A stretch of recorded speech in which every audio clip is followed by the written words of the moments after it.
என்னமோ அந்த ஆள் பைத்தியக்காரனாட்டு பேசுவான். அவனே சிரிச்சுப்பான், அவனே ஏதோ கேள்வி கேட்பான். அப்புறம் அவன் பேசுறது என்னன்னே புரியாது.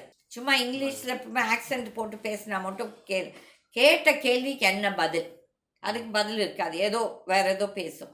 அப்போ நீ இவ்வளோ சொல்கிற, இந்த சாப்பாடு சாப்பிடு, அந்த சாப்பாடு சாப்பிடு, அப்போ ஏன் நீ அதெல்லாம் ஃபாலோ பண்ணி உனக்கு எதுக்கு மூளை கோளாறு வந்துச்சு? நீ பண்ண அயோக்கியத்தனத்துக்கு கடவுள் உனக்கு வேட்டு கரெக்டாக வச்சிருக்காரு. அதனால என்னை விட வயசில் சின்னவன்.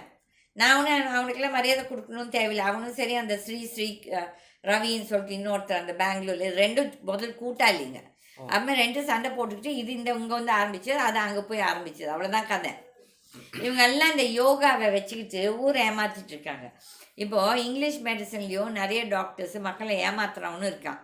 அதே மாதிரி ஆயுர்வேதாத்துலேயும் இருக்கான், சித்தாத்துலேயும் இருக்காங்க. அதில் ஏமாத்துறவன் எல்லா இடத்துலையும் இருக்கான். நம்ம தான் அதை தெரிஞ்ச உடனே நம்ம வந்து விலகி வருது கரெக்டு. இப்போ வந்து இந்த அப்பா அம்மா அந்த அமெரிக்காவிலேருந்து அந்த பொண்ணுக்கு மானபங்கமான பொண்ணு, அவங்க அப்பா அம்மா வந்துட்டு அவங்க வந்து மற்ற குழந்தைங்களுக்கு இது ஆகக்கூடாதுன்னு அவங்க செய்கிறாங்க.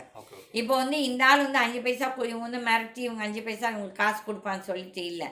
ஏன்னா இவங்க வாயை மூடிட்டுன்னா இன்னும் எவ்வளோ அப்பாவி குழந்தைகள் பாதிக்கப்பட போகிறாங்க. இதுதான் நியாயம். இப்போ வந்து நான் பேசுகிறேன்னா எனக்குன்னு இவங்ககிட்ட 10,000 கோடி வரப்போகுதுன்னு சொல்லிட்டா கிடையாது.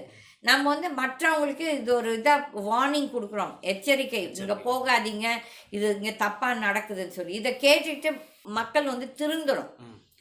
பைத்தியக்காரங்களாட்டம் வந்துட்டு அவன் பாருங்க என்ன ஆட்டம் போடுறான், அது போதை. பாருங்க, போதை இருந்தால் தான் அப்படியெல்லாம் ஆட்டம் போட முடியும். இவெல்லாம் ஒரு சாமியாரும் கிடையாது, மண்ணாங்கட்டியும் கிடையாது. கெட்ட வார்த்தை வருது, பட் ஐ டோன்ட் கெட்ட வார்த்தை சொல்ல வேண்டான்ட்டு.